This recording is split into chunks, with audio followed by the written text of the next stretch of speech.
Хочешь швейцарский нож? По цене солишки, плохи твои делишки. Но я тебе расскажу про вот такую вот штуку, которая стоит сущие копейки, имеет крутое название Swiss Edge. Все потому, что самолет, на котором везли эти ножи, один раз пролетел мимо Швейцарии. Но несмотря на это вполне себе рабочая штука. Смотри, есть клипса для крепления на карман, есть вот такой вот нож с такими суровыми пропилами. И он настолько суров, что даже может резать буклетики. Оп!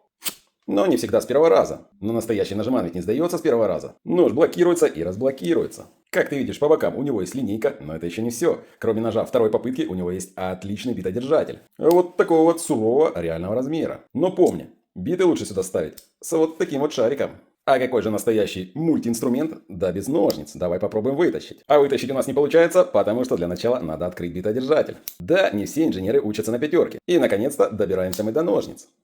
Где-то я уже такие видел. Но давай попробуем, режет ли он паракорд. Он режет этот ножниц, этот паракорд. И даже самую трухлявую салфетку они также режут без проблем. И даже постригут твой ноготь, если ты потерял маникюрный набор. Но не спеши смеяться, здесь есть еще вот такой вот крутой инструмент, который, кстати, как и все остальные инструменты, блокируется, и хрен ты его закроешь. Тут тебе универсально крестоплоская отвертка, которая откручивает и кресты, и прямые шлицы, и, конечно же, никому не нужный стропорез, и, конечно же, острый, как обычно. И, конечно же, консервный нож, которым да ну нафиг ты сможешь открыть как консерву, так бутылку, так и зачистить провод. И это все, скажешь ты, собираясь перелистнуть ленту вниз? Нет, конечно.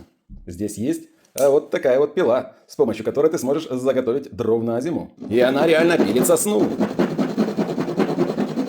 Но не увлекайся, сосна не любит, когда ее пилят. И если после этого всего ты захочешь посмотреть полный обзор, я его сделал. Ссылочка, как обычно, внизу.